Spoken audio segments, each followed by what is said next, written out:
नमस्कार मित्रों, मैं नीरज सक्सेना, फिजिक्स फैकल्टी।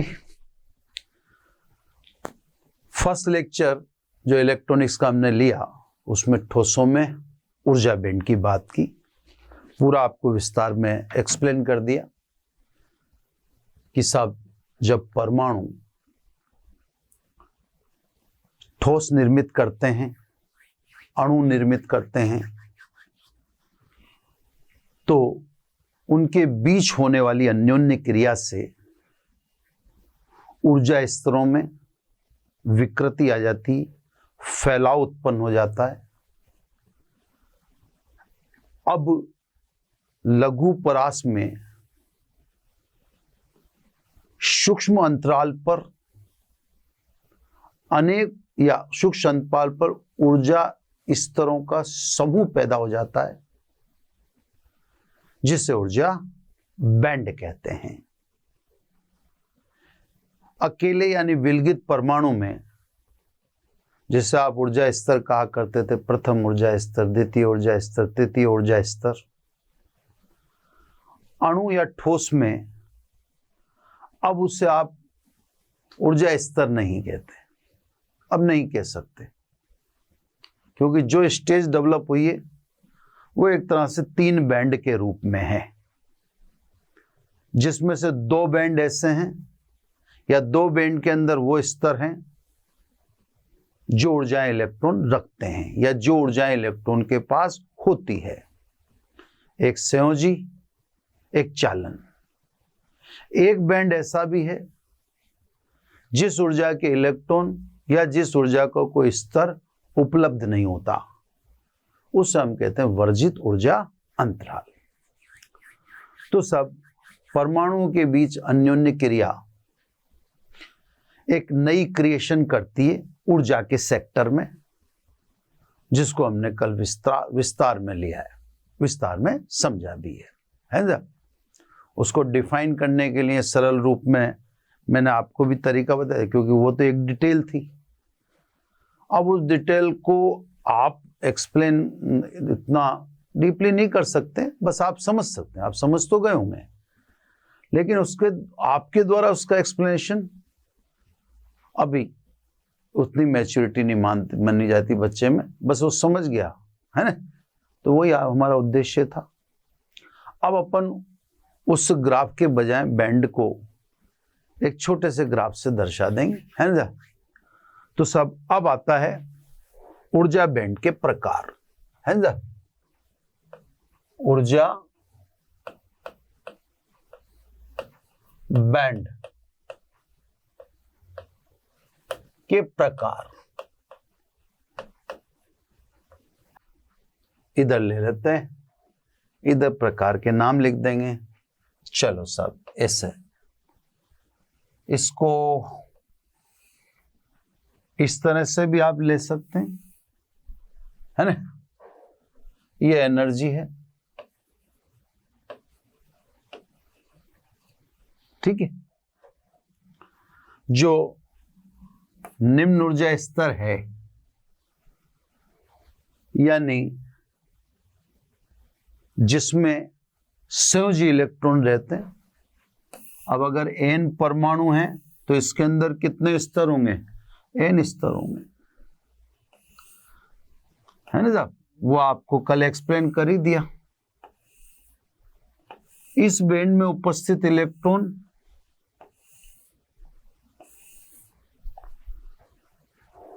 केवल बंध निर्माण का कार्य करते हैं। जैसे आपको मैंने कल दिखाया था कि साहब ये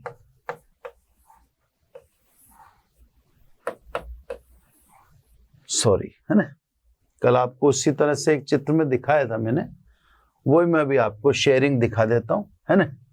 कि साहब ये शेयरिंग इलेक्ट्रॉन्स की जो है, ये यहाँ पे शेयरिंग दिखा दूंगा, यहाँ शेयरिंग दिखा दूंगा, इधर शेयरिंग देख लेंगे और इधर शेयरिंग देख लेंगे। ये सब 4 एटम है ना।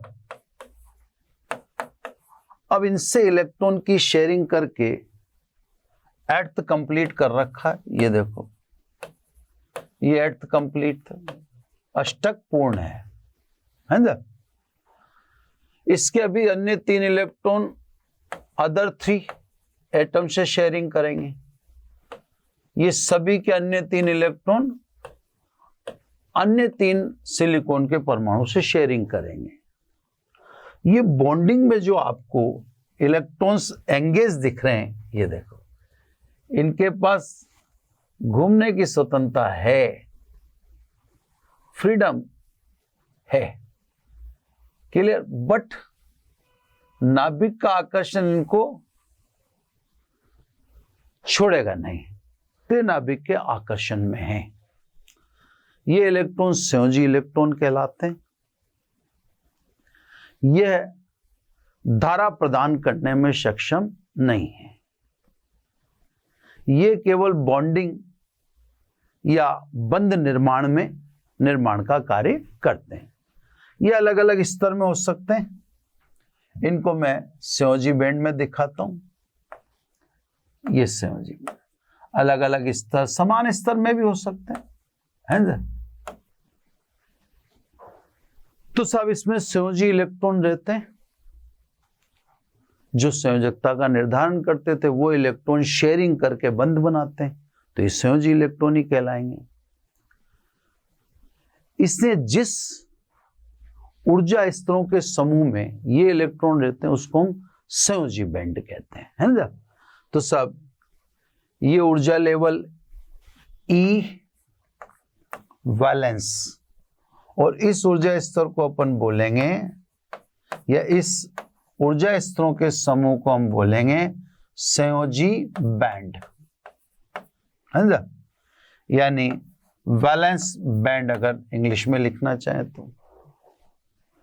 इनमें उपस्थित इलेक्ट्रॉन नाभिक से बंधन में है, वह बॉन्डिंग में एंगेज है, फ्री नहीं है, धारा नहीं दे सकता। आप अगर इस समय इलेक्ट्रिक फील्ड भी अगर अप्लाई करते हैं, या आपने इलेक्ट्रिक फील्ड अप्लाई किया, तो इस इलेक्ट्रिक फील्ड के अंदर यदि इतना फोर्स नहीं है कि वो एंगेज इलेक्ट्रॉन को छुड़ा सके, पृथक कर सके, तो वो इलेक्ट्रॉन फिर संयोजी बैंड में ही है। तो सब ये इलेक्ट्रॉन फ्री नहीं है, इसलिए धारा चालन का कार्य नहीं करेंगे, है ना। तो सब संयोजी बैंड की डेफिनेशन, बैंड के प्रकार में पहला कौन हुआ? पहला बैंड हुआ संयोजी बैंड, है ना। यानी अंग्रेजी में बोले तो वैलेंसी बैंड।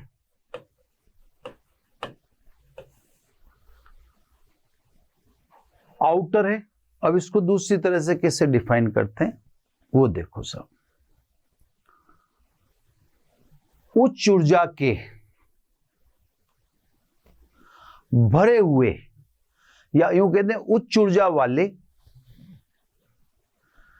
पूर्णतः या आंशिक रूप से भरे हुए बैंड को संयोजी बैंड कहते हैं।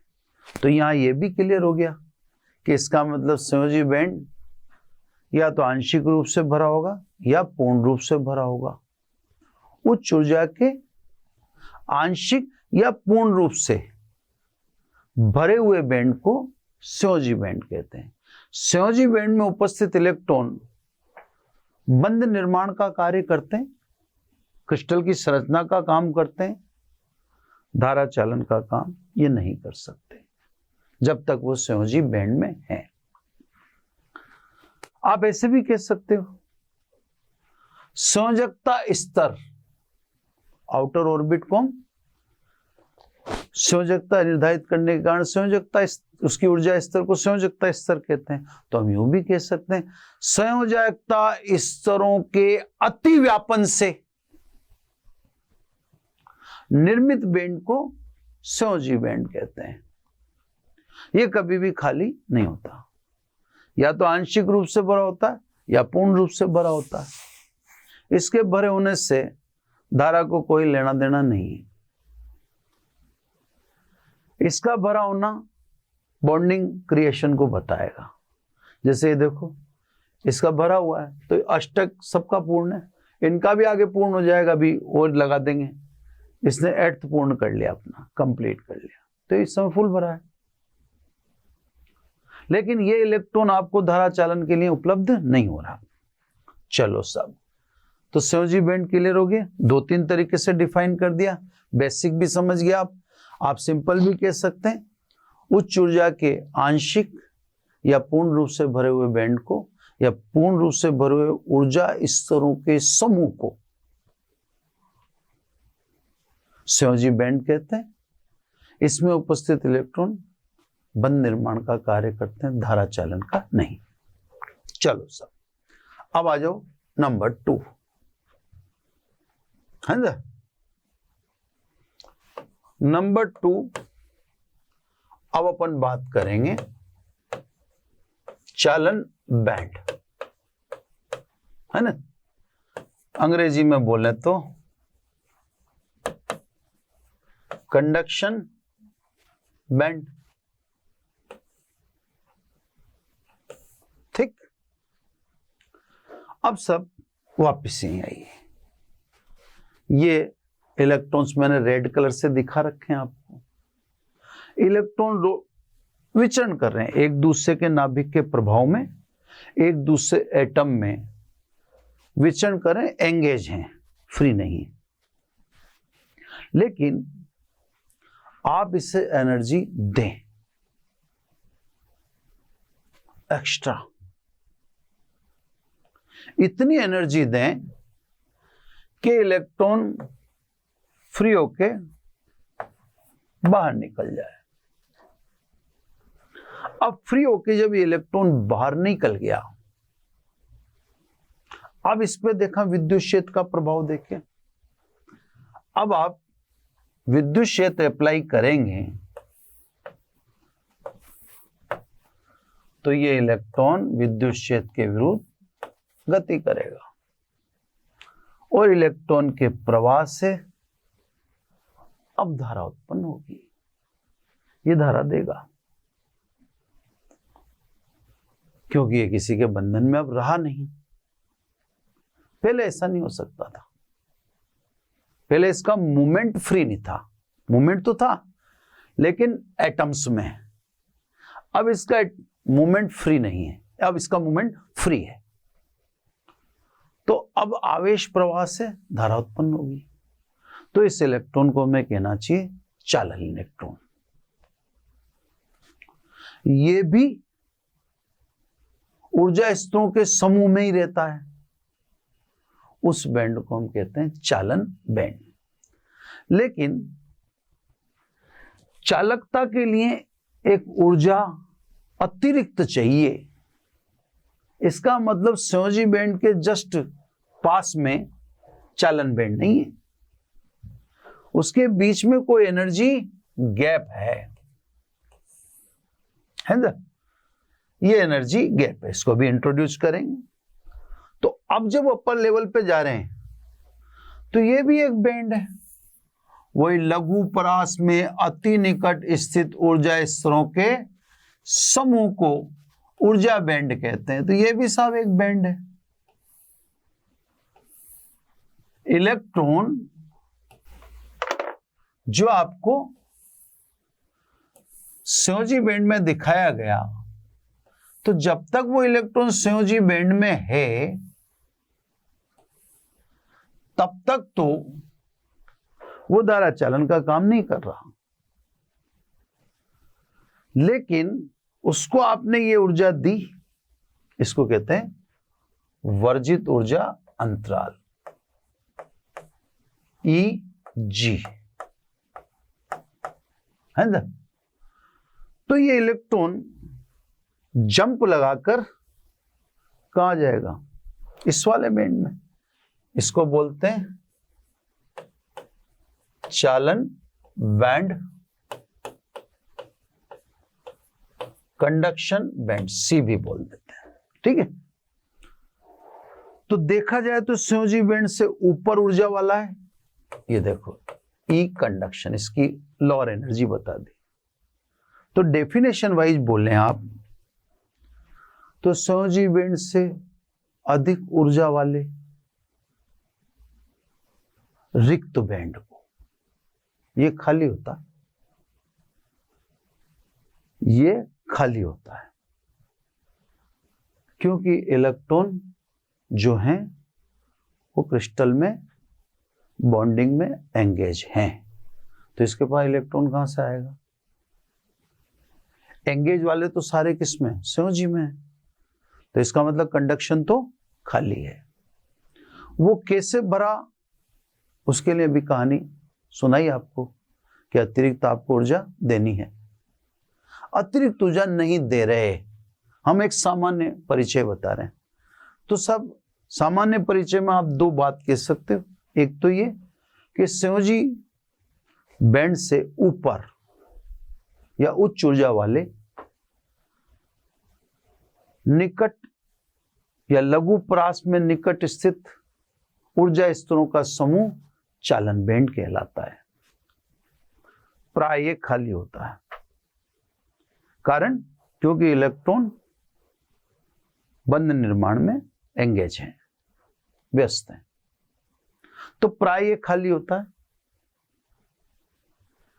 ये अगर खाली है, इधर समझे तो वो खाली है, तो इसका मतलब सारे के सारे इलेक्ट्रॉन बंध निर्माण में हैं, तो कोई चार्ज कैरियर धारा चालन के लिए उपलब्ध होगा ही नहीं।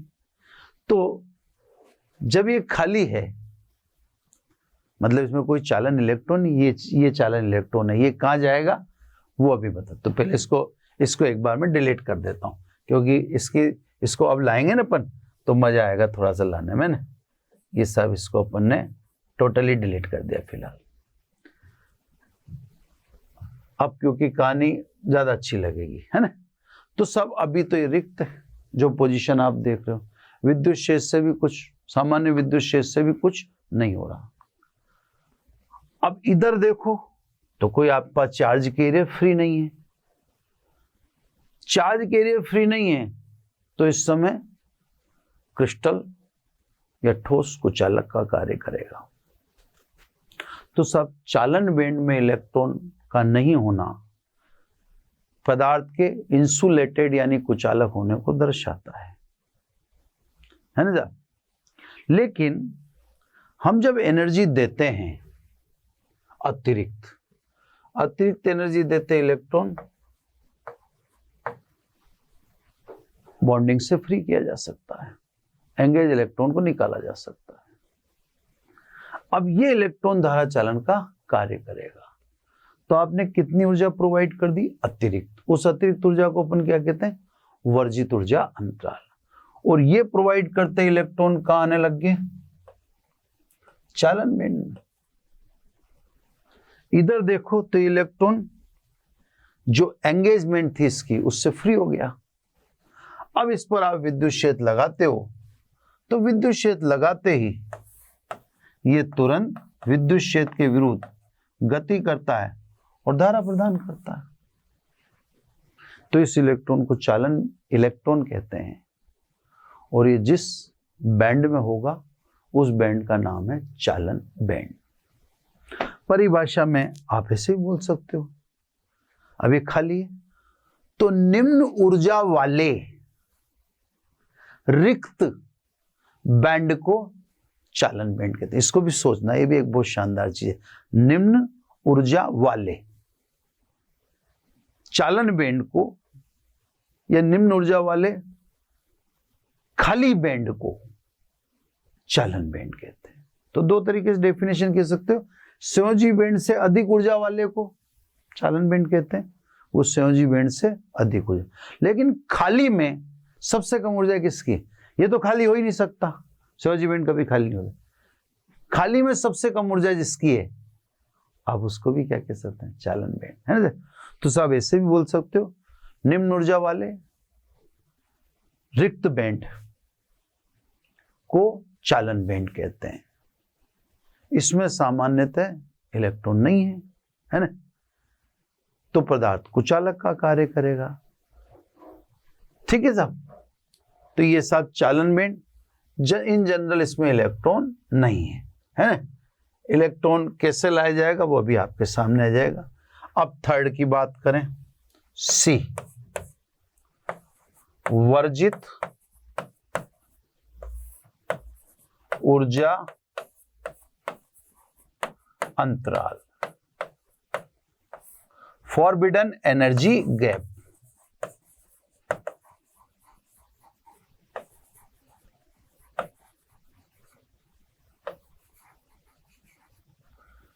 इसको आप इजी से दर्शा रहे हैं।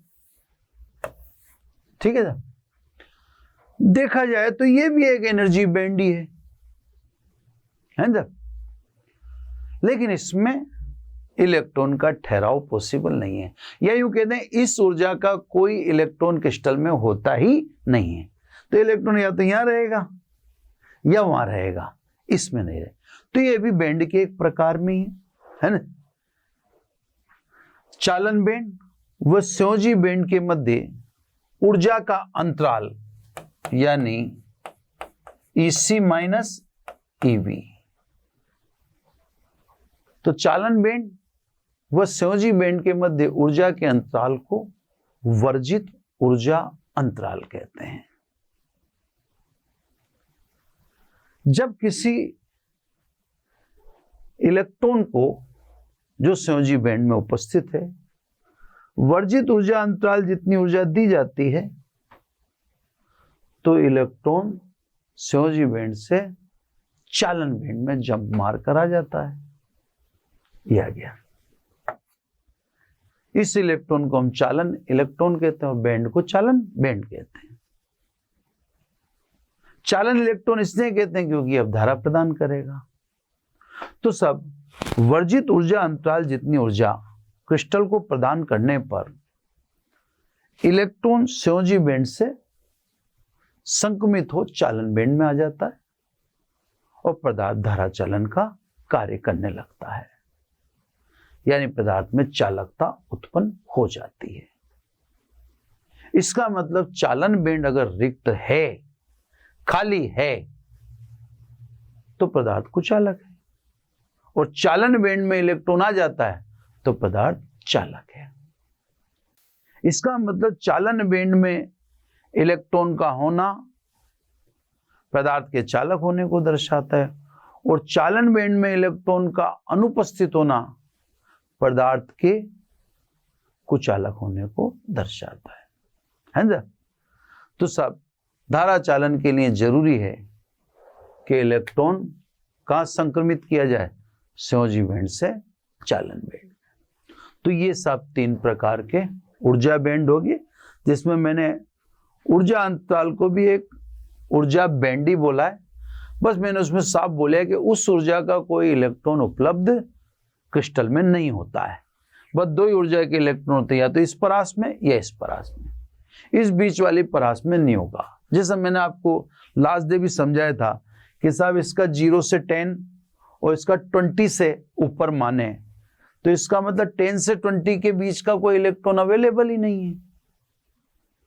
तो इलेक्ट्रॉन दो स्टेज में रहेंगे, या तो 0 से 10 में, 0 से 10 में एनर्जी अलग अलग हो सकती है, या 20 से अबव में, वहां भी एनर्जी अलग अलग हो सकती है, 21 भी हो सकती है, 25 भी हो सकती है। लेकिन अगर मैं कहूं 18 इलेक्ट्रॉन वोल्ट, तो 18 इलेक्ट्रॉन वोल्ट का तो पॉसिबल ही नहीं हो रहा। तो इस बीच में तो कोई स्तर है ही नहीं, इससे इसको कहते हैं गैप। यहां स्तर हैं 0 से 10, यहां स्तर है 10 से ऊपर, पर यहां कोई स्तर है ही नहीं। तो जहां स्तर नहीं होगा उसको क्या कहोगे, गैप ही कहोगे, अंतराल। ठीक है ना। तो ये बैंड के प्रकार होगी। अब चलें आगे। अब एकेडमिक पॉइंट ऑफ व्यू से, क्योंकि मैक्सिमम बच्चे वो देख रहे हैं जो एकेडमिक का यानी 12th का एग्जाम देने जा रहे हैं, उनके हिसाब से ये पहला इंपॉर्टेंट क्वेश्चन, पहला है ना, एक्चुअली इससे पहले तो जो था तो फॉर्मेशन है, बेसिक है। इससे तो मैं बता दूं आपको कि इसमें 3-4 टॉपिक इंपॉर्टेंट है, ऐसा नहीं, लेकिन पढ़ना तो पूरा ही पड़ेगा ना, तो पढ़ना तो उसी रिदम में पड़ता है। तो अब आ जाइए साहब, ऊर्जा बैंड के आधार पर, ऊर्जा बैंड के आधार पर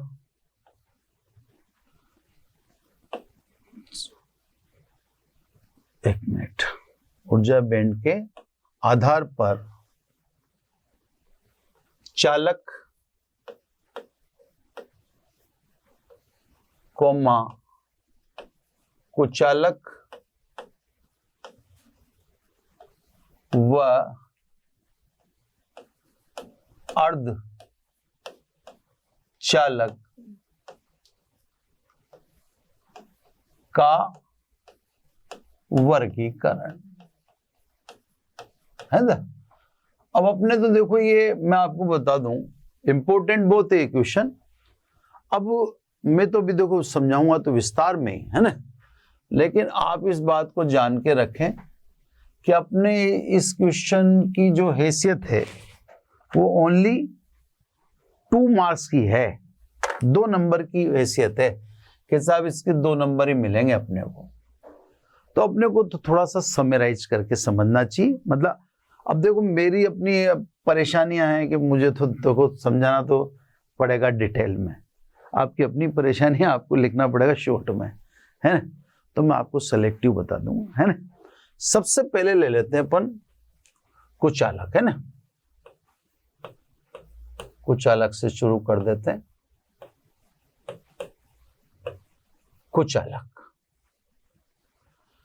कुचालक यानी नॉन कंडक्टर, और आप चाहो तो इंसुलेटर बोल दो, इंसुलेटर।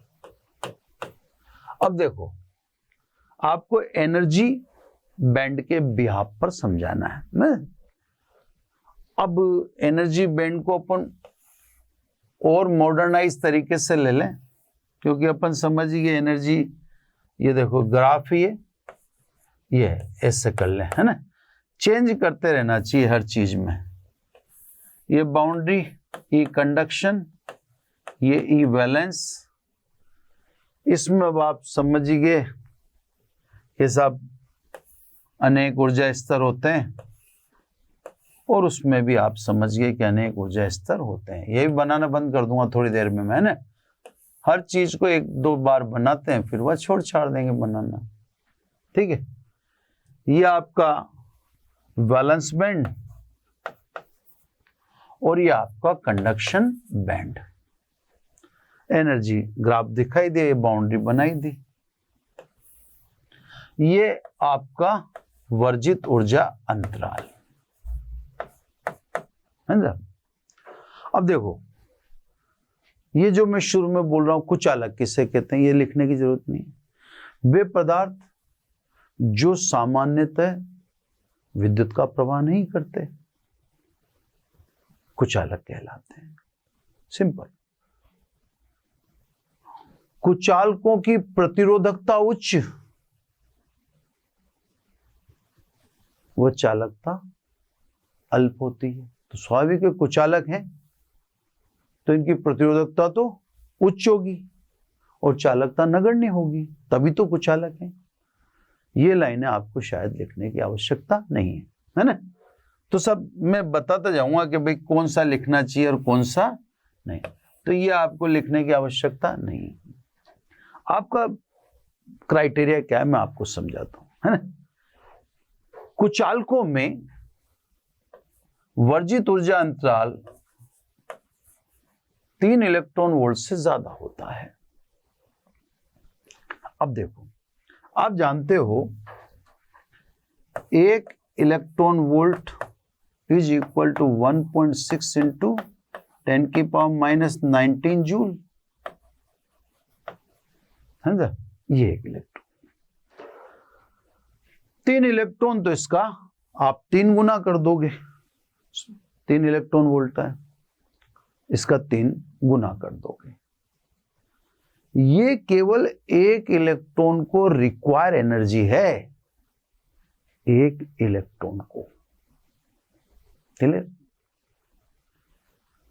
अगर आप इससे कम एनर्जी देते हो क्या होगा साहब? इससे कम अगर आप एनर्जी देते हो तो इलेक्ट्रॉन वैलेंस बैंड में ही रहेगा। वह दी गई एनर्जी को वह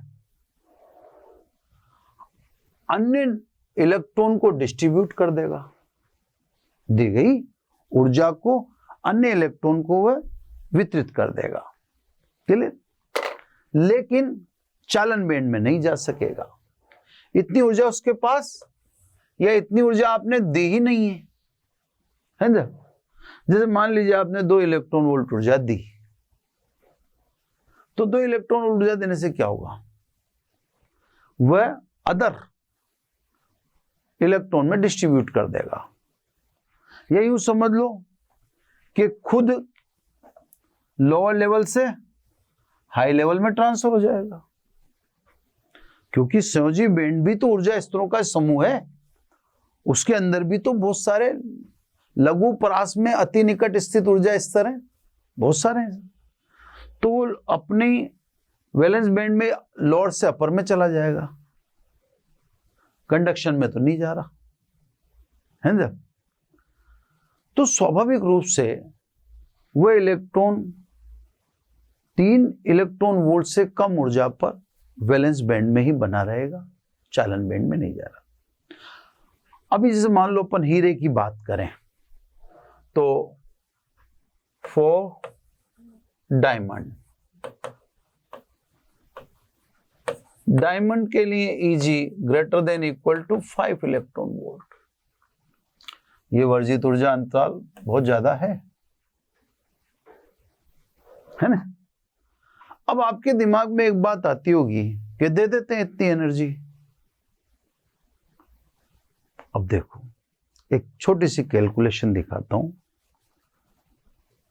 मान लीजिए जैसे जनरली मेटल में तो होता ही 1 मीटर क्यूब में एटम, नंबर ऑफ एटम 10 की पावर 26 अराउंड होते हैं। एक अनुमान बता रहा हूं मैं आपको। अब देखो एक इलेक्ट्रॉन को 3 इलेक्ट्रॉन वोल्ट एनर्जी चाहिए पास थ्रू होने के लिए, है ना? तो 3 इलेक्ट्रॉन वोल्ट, तो इसको 3 टाइम कर लें। ये एक इलेक्ट्रॉन को इतना जूल चाहिए। अब ये इलेक्ट्रॉन अदर में डिस्ट्रीब्यूट करता है, तो जंप कब मारेंगे? जंप तो तभी मारेंगे ना जब सबकी एनर्जी 3 इलेक्ट्रॉन वोल्ट हो जाए। तो फिर एक दूसरे से क्यों लेंगे भाई? सब सेम टेम्परेचर पे आ जाएंगे तो फिर एनर्जी एक दूसरे को ट्रांसफर करेंगी नहीं, और सब सेम पे कब आएंगे? जब सबको 3 इलेक्ट्रॉन वोल्ट एनर्जी मिल जाए। ठीक है? अब अगर मान लो 1 मीटर क्यूब में नंबर ऑफ एटम 10 की पावर 26 हैं, तो 3 इलेक्ट्रॉन वोल्ट इंटू 10 की पावर 26 यानी 4.8 इंटू 10 की पावर माइनस, और इसको मैं 10 की पावर 26 से मल्टीप्लाई कर दूं तो पता है ये एनर्जी अगर जूल में देखोगे आप तो एनर्जी जूल में कितनी हो जाएगी? 10 की पावर 7 जूल। ये एनर्जी इतनी अधिक है कि पदार्थ जल के नष्ट हो जाएगा।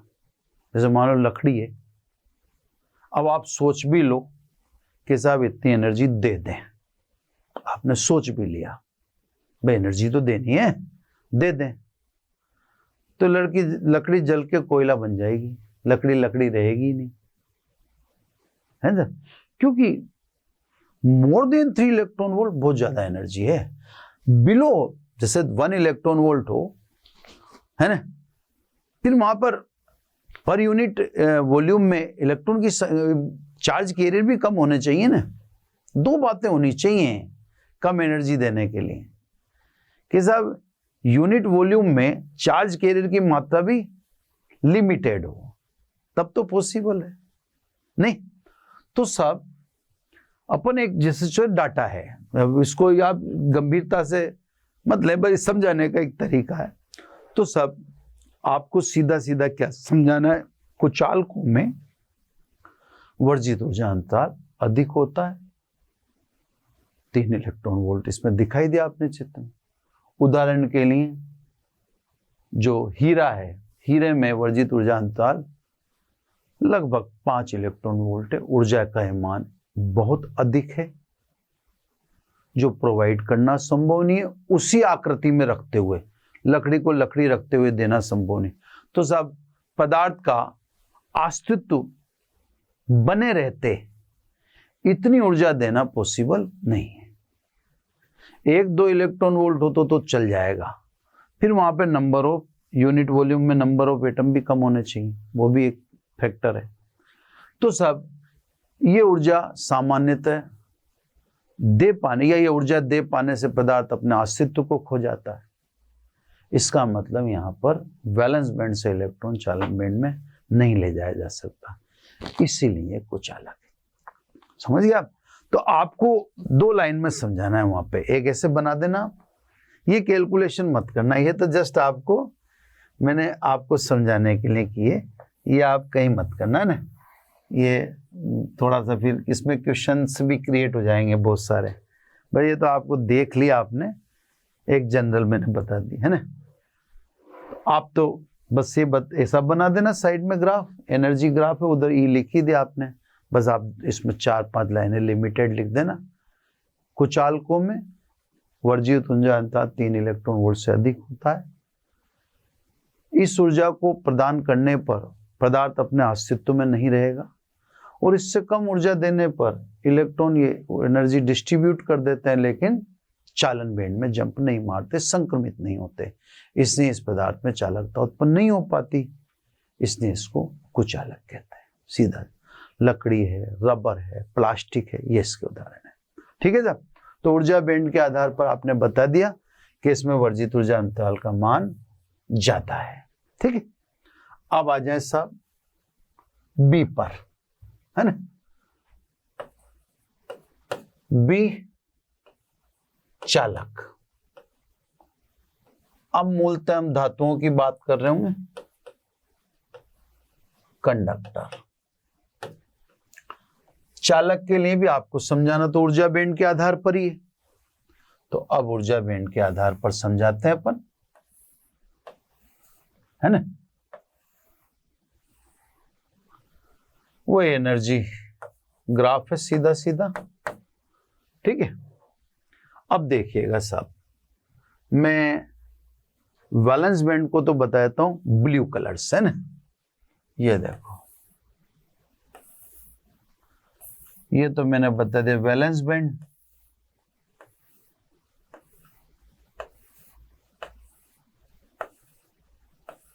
ठीक है, ये एनर्जी दिखा दी ई वैलेंस।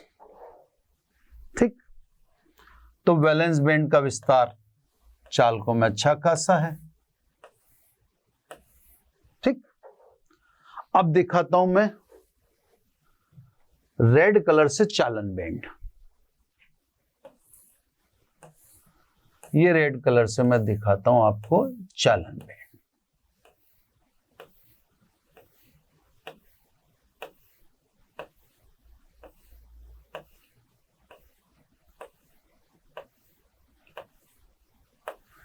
ये दिखा दिया मैंने E conduction, lower limit of E conduction और अपर लिमिट ऑफ है ना। अब सब पहले आपको कैसे लिखना पड़ा, वे पदार्थ जिसमें आवेश का प्रवाह, या यूं कहते हैं जिसमें आवेश का प्रवाह या विद्युत का प्रवाह सरलता से होता है, या वे पदार्थ जो सरलता से विद्युत का प्रवाह करते हैं, चालक कहलाते हैं। इनकी चालकता उच्च वो प्रतिरोधकता नगण्य होती है।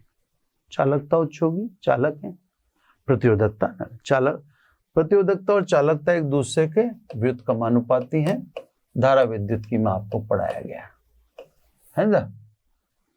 तो जब मैं चालकता उच्च बोलूंगा तो प्रतिरोधकता नगण्य बोलूंगा या अल्प बोलूंगा, और जब प्रतिरोधकता उच्च बोलूंगा तो चालकता अल्प बोलूंगा ना।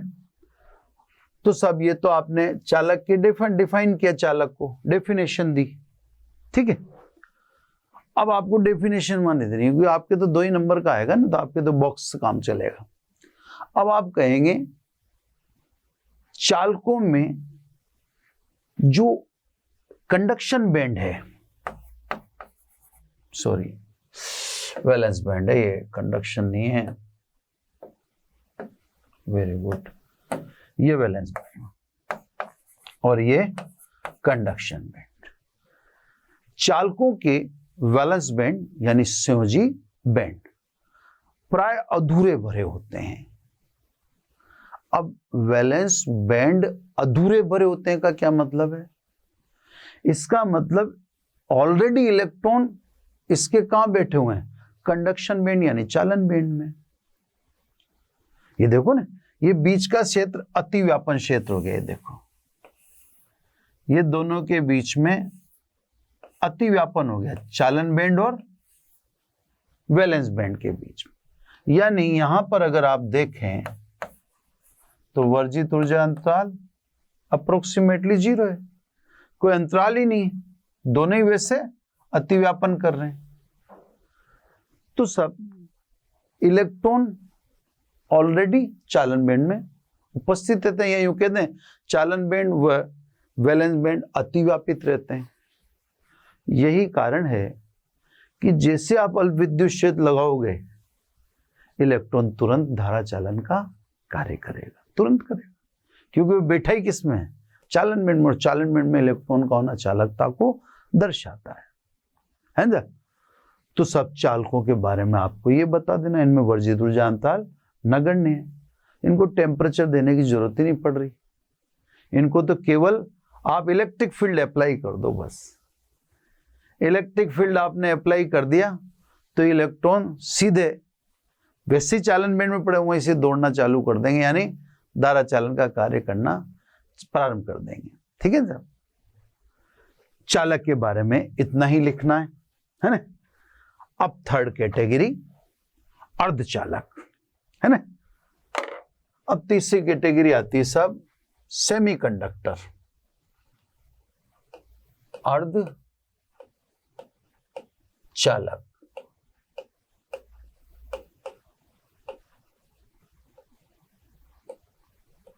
यानी सेमी कंडक्टर है ना सर। अब ये थर्ड कैटेगरी ऑफ मटेरियल है ना, तीसरी कैटेगरी है। क्योंकि सेमीकंडक्टर पूरा चैप्टर है तो स्वाभाविक रूप से मैं यहां पर पूरी तरह से उसको एक्सपोज क्यों करूं? चैप्टर मुझे पढ़ाना ही है कंप्लीट। जब मैं कंप्लीट चैप्टर पढ़ाऊंगा तो वहां भी कुछ ना कुछ समझाना ही है, इसलिए यहां मैं उसको आपको थोड़े से में समझाता हूं। क्योंकि आपको तो 2 मार्क्स की फुलफिलमेंट करवाई जा रही है कि 2 नंबर में आज वेरी वेरी इंपॉर्टेंट। मैंने शायद लगा दिया होगा और नहीं लगाया तो मैं भी आपके सामने लगा देता हूं। ये बहुत इंपॉर्टेंट है ना। इसको आप मतलब पहला इंपॉर्टेंट क्वेश्चन है ये। इसमें आपको भले ही ठीक है, मेरे को भी नहीं लगता इसमें कोई दम है, आपको भी नहीं लगता कोई दम है, लेकिन है इंपॉर्टेंट, ये ध्यान रखिएगा।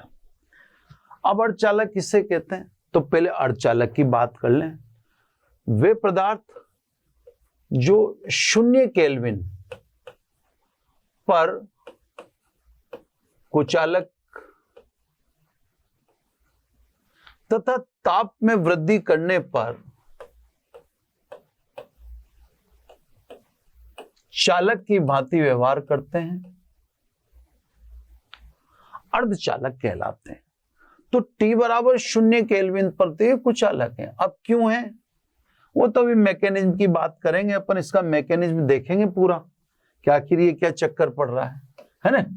तो जब मैकेनिज्म पढ़ेंगे उस समय क्लियर होगा कि साहब T बराबर 0 केल्विन पर कैसे क्या, तो मैंने आपसे कहा इसे, मैं भी इसके बारे में ज्यादा बोलूं ही क्यों, ये तो पूरा चैप्टर ही पढ़ाना है मुझे। तो साहब T बराबर 0 केल्विन पर जो कुचालक की भांति और ताप में वृद्धि करने पर चालक की भांति व्यवहार करते हैं, उन्हें अर्धचालक कहते हैं। मतलब ये कुचालक भी नहीं है और पूरी तरह से चालक भी नहीं है। इनकी चालकता और प्रतिरोधकता दोनों के मध्य परास की होती है, चालक व कुचालक के मध्य परास की होती है। यानी जैसे कुचालकों की प्रतिरोधकता उच्च है, चालकता नगण्य है। चालक की चालकता उच्च है, प्रतिरोधकता नगण्य है। तो आपने चालक और कुचालक में तो एक पीक देखा, जैसे कुचालक में प्रतिरोधकता उच्च है, चालक में चालकता उच्च है। इनमें उच्च कोई नहीं है, इनमें मध्यम है। इनमें चालकता भी मध्यम है और कुचालकता भी, प्रतिरोधकता भी मध्यम है ना। तो इनके चालक होता वो प्रतिरोधकता मध्य परास की, चालक व कुचालक। ठीक, अब सब देखिए वो एनर्जी ग्राफ से समझाते हैं। ये एनर्जी ग्राफ है ना, on behalf of energy graph. आपको इसी पे कहा है उसने कि एनर्जी ग्राफ के आधार पर आप एक्सप्लेन करें। ये बॉक्स ही बन रहे हैं अब है ना, पर ये ग्राफ है साहब, आप बस ये समझ के रहना। ये सब वैलेंस बैंड लिमिटेशन है उसकी। ये अब लाइंस वगैरह दिखा देते हैं। अपने पास कलर है तो दो दो कलर भी ले लेंगे अपन, कोई दिक्कत वाली बात नहीं है। कंडक्शन बैंड में दूसरे कलर से फुलफिलमेंट कर देते हैं। ये conduction band, lower limit of conduction band को इसी से दर्शा रहे हैं, energy, lower energy of conduction band को इसी से ना। अपर तो और भी हो सकती, लोअर में ही दिखा रहे हैं, ये इसी। अब सब इनके बीच में जो एनर्जी गैप है, वो एनर्जी गैप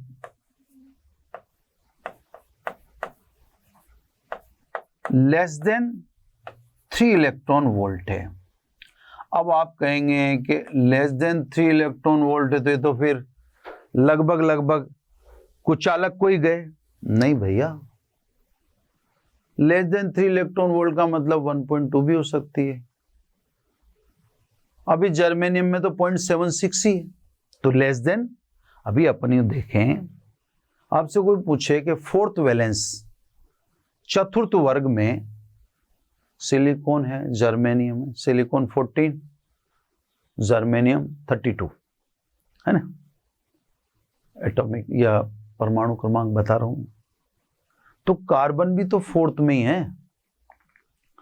तो कार्बन को हम फिर सेमीकंडक्टर में क्यों नहीं लेते? कार्बन को आप सेमीकंडक्टर में क्यों नहीं लेते? आप देख लो, जो एनर्जी गैप है कार्बन, वो ज्यादा है एनर्जी गैप ऑफ सिलिकॉन, और एनर्जी गैप ऑफ सिलिकॉन भी ज्यादा है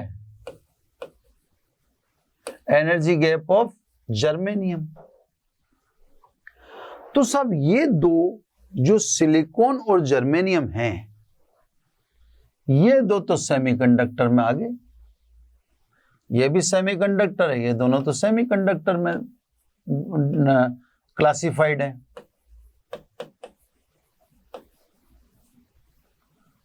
है ना, इन दोनों को तो हमने सेमीकंडक्टर में क्लासिफाइड कर रखा है, इन दोनों को। फिर कार्बन को सेमीकंडक्टर क्यों नहीं लिया आपने, क्यों नहीं माना साहब? अरे भाई, एनर्जी गैप ज्यादा है, सेमीकंडक्टर में नहीं आएगा वो, उसका एनर्जी गैप बढ़ गया। तो सब इनके कंडक्शन बैंड और वैलेंस बैंड के बीच में जो एनर्जी गैप है वो लेस देन 3 इलेक्ट्रॉन वोल्ट है। लेस देन 3 इलेक्ट्रॉन वोल्ट का मतलब जैसे मैंने बताया आपको जर्मेनियम के लिए मात्र 0.76 इलेक्ट्रॉन वोल्ट, सिलिकॉन के लिए 1.2 इलेक्ट्रॉन वोल्ट। फिर एटम पर यूनिट वॉल्यूम वो भी तो कम है। मैंने अभी आपको एक कैलकुलेशन दिखाई थी, उस कैलकुलेशन में मैंने आपको ये बताया था कि ये एटम पर यूनिट वॉल्यूम ये भी तो एक प्रॉब्लम है, ये कम होती। जैसे मान लीजिए अपन इलेक्ट्रॉन शिफ्ट करेंगे तो इलेक्ट्रॉन एनर्जी अदर को भी तो डिस्ट्रीब्यूट कर देता है भाई। जैसे मान लीजिए एक गैस है या एक पात्र है, गैस का पात्र। अब पात्र में आपने 2 प्रकार की गैस डाली जिनके टेम्परेचर अलग अलग हैं, क्लियर। बिगिनिंग में तो वह गैस के एटम ज्यादा एक्साइट होंगे, ज्यादा उनकी काइनेटिक एनर्जी जिसका टेम्परेचर ज्यादा था इनिशियली। आफ्टर सम टाइम, कुछ समय बाद पूरे कंटेनर के अंदर गैस का टेम्परेचर यूनिक हो जाएगा, बराबर हो जाएगा। क्यों हो गया साहब? विचारणीय पक्ष है, क्यों हो गया? डेफिनेटली जिनकी काइनेटिक एनर्जी अधिक थी उन्होंने टकराकर उनको एनर्जी दे दी जिनके पास एनर्जी कम थी। अभी आप ठंडे पानी में गर्म पानी मिला के डालो या गर्म पानी करके डालो तो ठंडा पानी भी अलग अलग देखोगे तो गर्म पानी ऐसा था इसमें हाथ नहीं डाल सकते थे आप, इतना गर्म था। लेकिन जब उसको किसी ठंडे पानी में मिलाया आपने तो इनिशियली तो एक पानी जिसका टेम्परेचर बहुत अधिक था और एक पानी जिसका टेम्परेचर कम था, दोनों के टेम्परेचर में बहुत अंतर। मिला चुकने के थोड़ी देर बाद देखो आप उसको हिलाकर तो आप क्या देखेंगे, पूरे पानी का टेम्परेचर यूनिक हो जाएगा।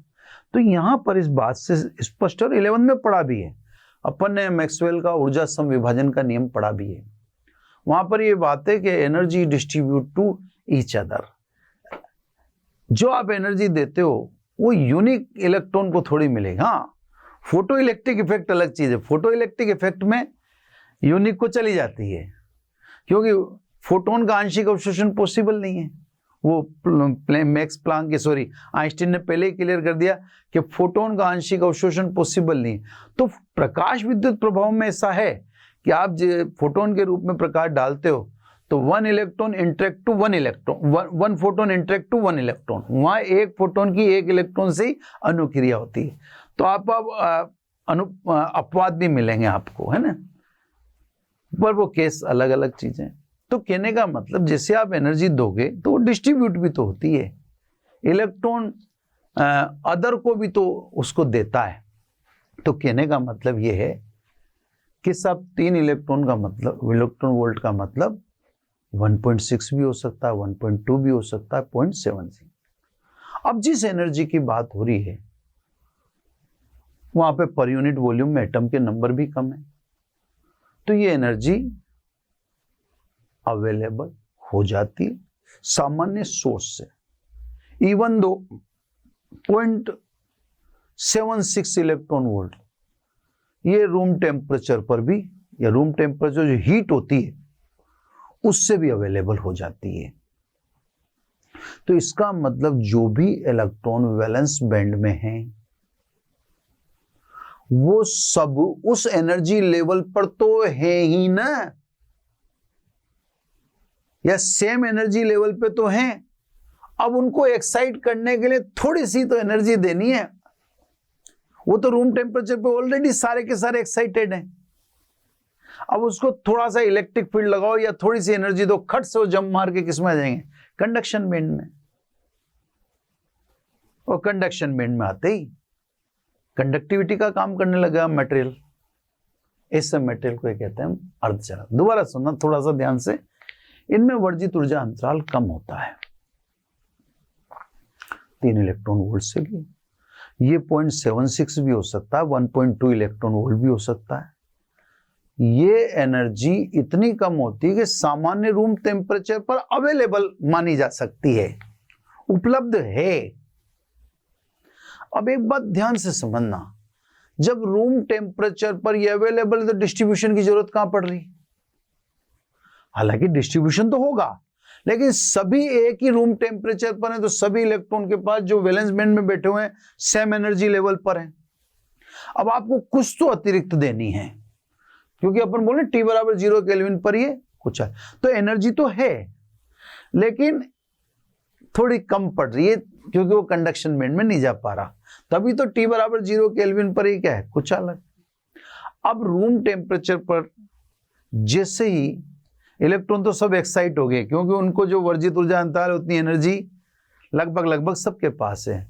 तो अब आप थोड़ा सा विद्युत क्षेत्र आरोपित करके ऊर्जा दोगे। विद्युत क्षेत्र आरोपित करना, विभवांतर आरोपित करने का मतलब ऊर्जा देना ही होता है।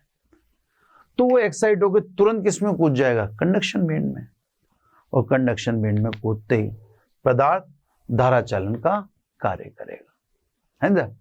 तो मात्र कमरे के ताप पर ही इन पदार्थों में इलेक्ट्रॉन कंडक्शन बैंड में संक्रमित हो सकते हैं, भले उनकी संख्या बहुत अधिक नहीं हो, पर हो सकते हैं। अगर कुछ इलेक्ट्रॉन भी कंडक्शन बैंड में चल जाएंगे तो अल्प चालकता तो पदार्थ में आ ही जाएगी, तो आप उसको कुचालक तो कह नहीं सकेंगे,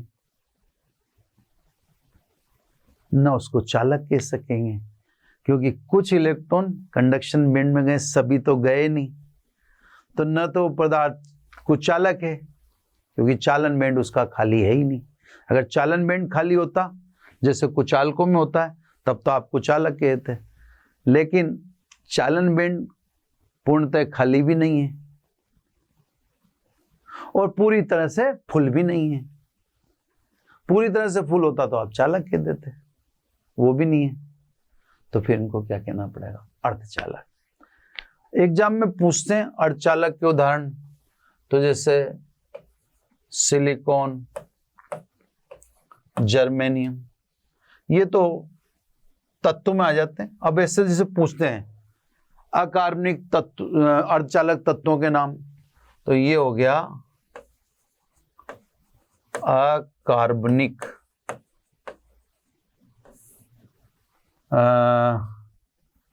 अर्धचालक, है ना। अगर आपसे तत्व पूछे तो तत्व में तो सिलिकॉन और जर्मेनियम बता देना, है ना। आपसे यौगिक पूछ ले, देखो ऐसे पूछे अनुभव है। अगर आपसे पूछ ले यौगिक, तो यौगिक में बता देना gallium arsenide, gallium phosphide, silicon carbide, gallium arsenide phosphide, और भी है, इंडियम सल्फाइड भी है, इंडियम सल्फाइड। ये यौगिक हैं, लेकिन किस रेंज में आते हैं, अकार्बनिक में।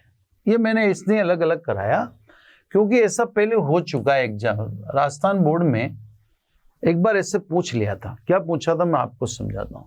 अब आ जाओ कार्बनिक में, कार्बनिक पॉलीमर पूछा था। अब कार्बनिक पॉलीमर में देखो एंथ्रासिन है,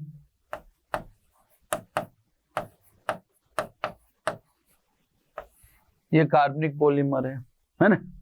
पॉलीपायरल है, पॉलीपायरल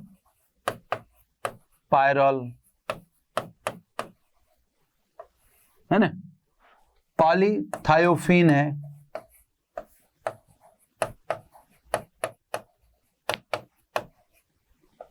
ये सब पॉलीमर हैं।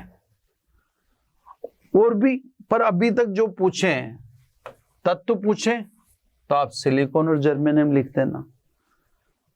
अगर आपसे यौगिक पूछे तो gallium phosphide, gallium arsenide, silicon carbide, indium sulphide, gallium arsenide phosphide, ये लिख लेना। और आपसे कार्बनिक में पूछे तो एंथ्रासिन है, पॉलीपायरोलिन है, पॉलीथायोफिन है, पॉलीएनिलीन है, ऐसे और भी हैं, दो दो ही पूछते हैं। तो ये सब अर्धचालक, है ना।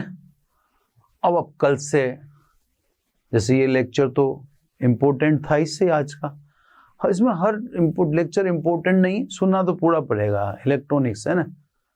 तो कल से अब अर्धचालक पे एनालिसिस चालू कर लेंगे, यानी पर्टिकुलर सिलिकॉन और जर्मेनियम को पढ़ें। आज इतना ही, है ना। Thank you very much. आशा करता हूं हमारे टॉप एजुकेटर का यह लेक्चर आपको पसंद आया होगा। अगर पसंद आया है तो वीडियो को लाइक करिए, चैनल को सब्सक्राइब करिए और शेयर भी करिए, क्योंकि ज्ञान बांटने से बढ़ता है और सही बताऊं तो पुण्य भी मिलता है। मुझे सुनने के लिए बहुत बहुत धन्यवाद। Thank you.